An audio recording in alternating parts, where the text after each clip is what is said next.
আসসালামু আলাইকুম। এখানে একটি টিন সেট বাড়ি। তো ওই বাড়িটির ভিডিও আমি আরেকবার দিয়েছিলাম। অনেকেই বলছিলেন যে ভাই কমপ্লিট হওয়ার পরে এই বাড়ির ভিডিওটা আবার দিবেন। তো যারা ভিডিওটা দেখতেছেন ধৈর্য সহকারে ভিডিওটা দেখেন। যারা খুবই কম খরচের ভিতরে একটি টিন সেট করতে চান, এখানে মূলত 4 বেডরুমের বাড়ি।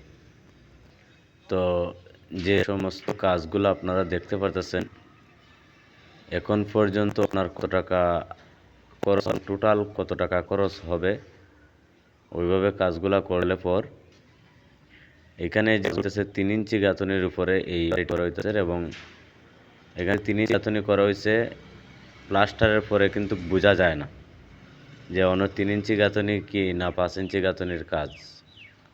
যারা খুবই কম খরচের ভিতরে গ্রামের মধ্যে একটি বাড়ি করতে চান, ওই ভিডিওটা আপনারা দেখতে পান। দেখলে অবশ্যই আপনাদের একটা ধারণা হবে যে আসলে খুবই কম খরচে কিভাবে করা যায় বাড়িটি।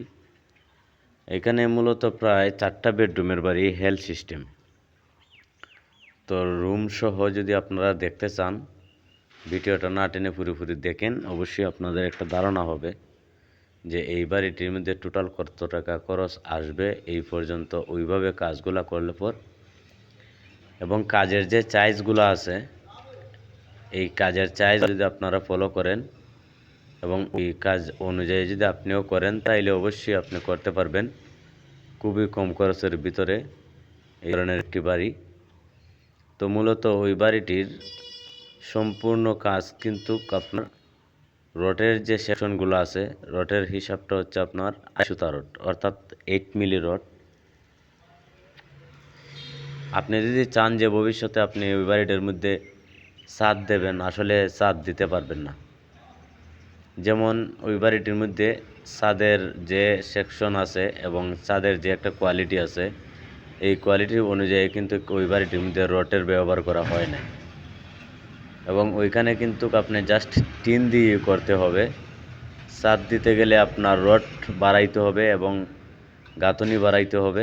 যেমন গাঁথনি দিতে হবে 5 ইঞ্চি এবং রড দিতে হবে 3 সুতা রড। তাইলে কিন্তু আপনি স্ল্যাব ছাদ দিতে পারবেন গাঁথনির পরে। এই তো এখানের মধ্যে 3 ইঞ্চি গাঁথনি করা হইতেছে এবং করা হয়েছে, এই জন্য চাইলে ভবিষ্যতে ছাদ দিতে পারবেন না। তো বিষয়টা হচ্ছে গিয়ে, এখানে যে 4টা বেডরুমের বাড়ি, শুধু গড়ই কিন্তু বারান্দা দেওয়া হয়নি। বারান্দা দেওয়া হবে পরে। এইখানে বারান্দার যে কাজগুলা, এখানে রড বাড়ায় রাখা হয়েছে, বারান্দা পরবর্তীতে লাগানো হবে।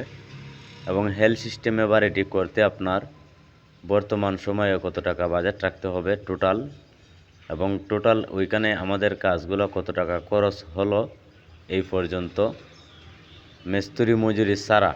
যেমন মিস্ত্রি মজুরি অনেকেই প্রশ্ন করে থাকেন যে মিস্ত্রি মজুরি বলার জন্য, মিস্ত্রি মজুরি কাজ অনুযায়ী এবং কাজের ধারাবাহিকতায় কিন্তু মিস্ত্রি মজুরি আসে।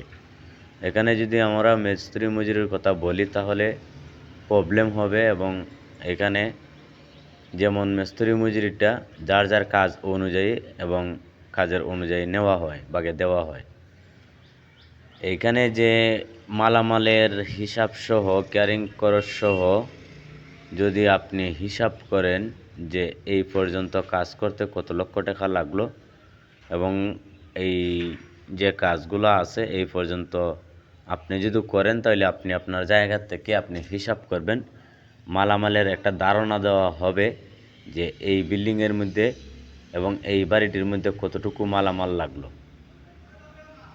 যেমন রুমের চাইজগুলো আছে, যেহেতু গ্রামের মধ্যে রুম এবং বাড়িটি, যেমন রুমের চাইজ আছে আপনার 13 ফিট বাই 14 ফিট। যেহেতু সচরাচর টিন সেট বাড়ি এবং গ্রামের মধ্যে বাড়িটি, তো রুমগুলো একটু বড় বড় দেওয়া হয়েছে এবং যাতে চলতে ফিরতে অসুবিধা না হয়, এই জন্য রুমগুলো কিন্তু বড় বড় দেওয়া হয়েছে। আপনারা যদি রুমটা দেখেন, এবং অনেকেই ফ্লোরের মধ্যে কিন্তু টাইলস করেন, যেমন ফ্লোরের মধ্যে টাইলস করেন, খরচটা বাড়তে চায় এবং বাড়ে, এবং ওইখানে কিন্তু ফ্লোরও টাইলস করা হয়নি। যেমন ফ্লোরের মধ্যে ফিনিশিং করা হয়েছে এবং ফ্লোর টাইলস করা হলে পরে আরও খরচ বাড়তে পারে, এই জন্য এখানে ফ্লোরের মধ্যে কোনো ধরনের কোনো টাইলস লাগানো হয়নি। আপনাদেরকে যদি রুমটা দেখাই আমি, যেমন রুমের সাইজ কেমন হবে এবং রুমের ভিতরে কাজগুলা কীরকম এবং কোন কোয়ালিটির কাজগুলা হবে আপনারা ভিডিওর মধ্যে দেখে নেবেন। দেখলে পরে অবশ্যই আপনাদের একটা আইডিয়া হবে এবং ধারণা হবে। এইখানে দেখতে পাচ্ছেন ফ্লোরের মধ্যে কিন্তু ফিনিশিং করা হয়েছে এবং ভিতর কমপ্লিট এবং মোটামুটি বাহিরও কমপ্লিট। আপনারা দেখতে পারতেছেন রুমের, এবং উপরে কিন্তু টিন দেওয়া হয়েছে, কাঠ লাগানো হয়েছে।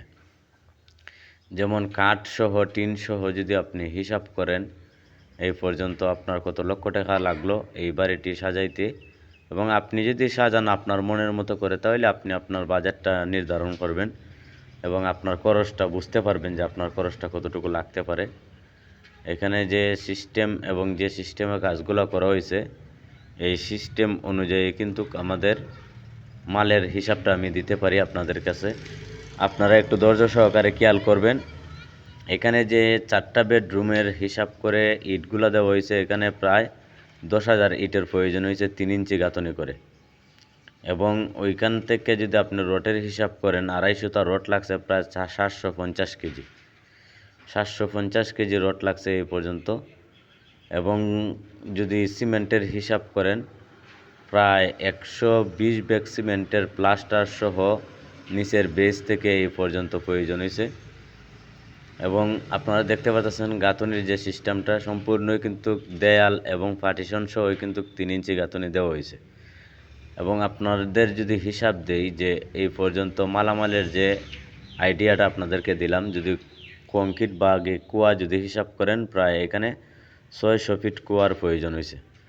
এবং টিন কাঠ সহ আপনার টোটাল ওই বাড়িটির মধ্যে 6 লক্ষ টাকা এই পর্যন্ত খরচ হয়েছে 4টা বেডরুম দিয়ে এবং মিস্ত্রি মজুরি সারা। এবং টিন এবং কাঠগুলো কিন্তু দামি দামি লাগানো হয়েছে, এই জন্য খরচটা যদি আপনাদের কাছে বেশি মনে হয় তাহলে হতে পারে। এখন এইখান থেকে আমাদের